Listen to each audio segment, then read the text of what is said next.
You look at it and you don't expect much. Long body, simple lines for doors, a shape that quietly blends into the background of its era. It doesn't scream muscle car. It doesn't beg for attention, and it definitely doesn't look like something built to shock anyone. But that's exactly why the 1970 Oldsmobile Delta 88 became one of the most unexpected performance stories of its time. Because beneath that calm, family sedan exterior was something nobody saw coming. This was a car designed to take kids to school, groceries home from the store, and families across state lines in smooth, effortless comfort. That was the plan. That was the image. And for most people, that's all they ever saw. But hidden under that long hood was a 390 horsepower big block engine that could embarrass cars that looked far more aggressive. And that contrast is what made the Delta 88 unforgettable.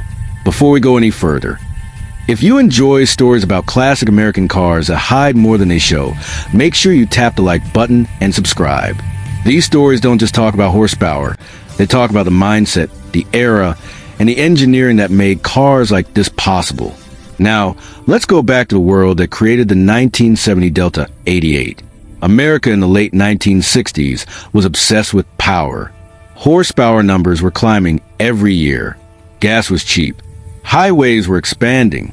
Families were traveling farther than ever before. Automakers were locked in a quiet arms race, trying to outdo each other not just with speed, but with comfort, size, and prestige.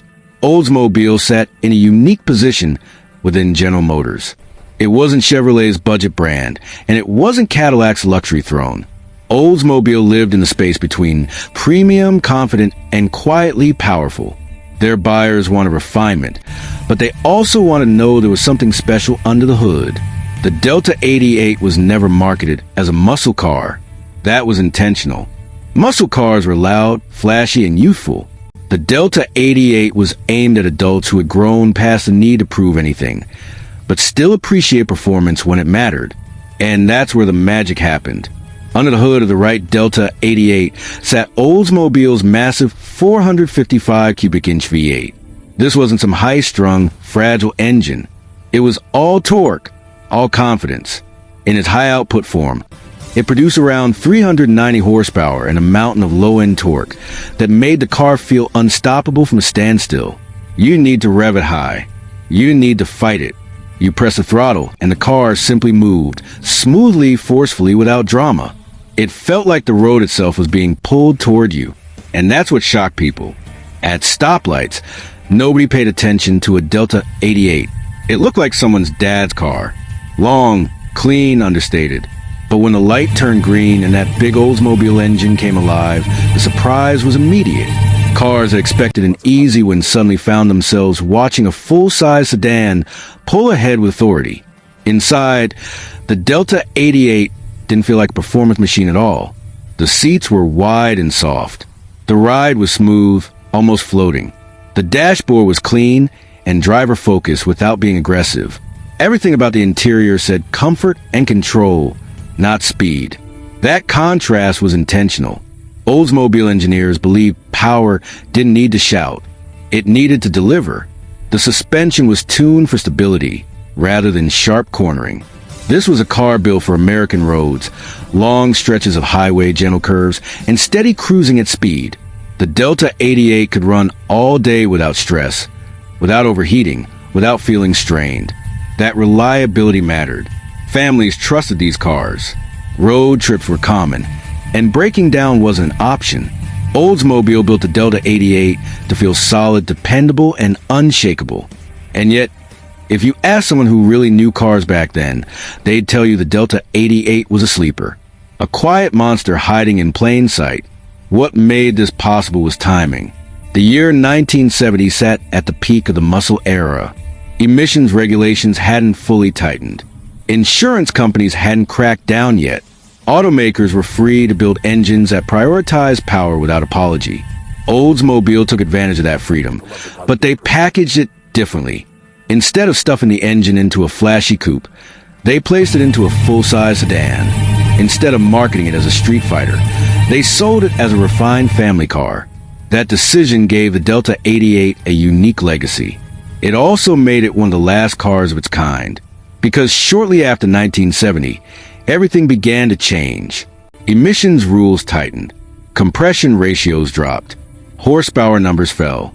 The era of big, powerful family sedans quietly came to an end.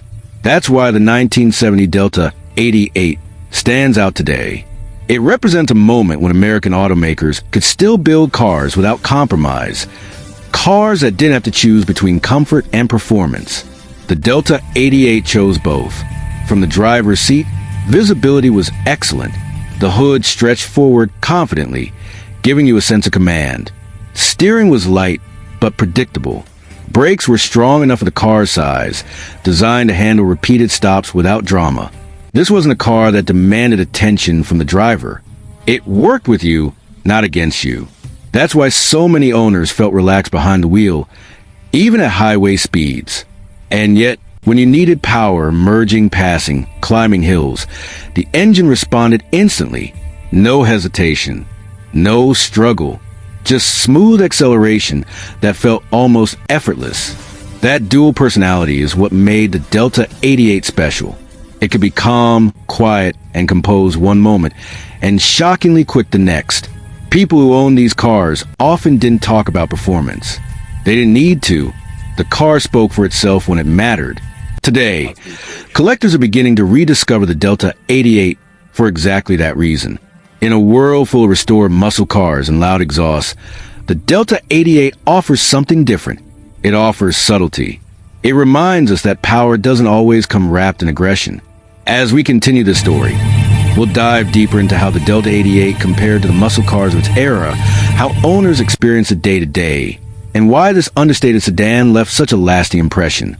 If you're enjoying this journey so far, make sure you're subscribed, because what comes next is where this car story gets even more surprising. As we move deeper into what made the 1970 Oldsmobile Delta 88 so unexpected, you have to understand the mindset of the drivers who encountered it for the first time. This wasn't a car people challenged on purpose. It wasn't the one you pointed at and said, "Let's race." It was the car you ignored. And that's exactly where its advantage lived. Back then, muscle cars announced themselves before they ever moved.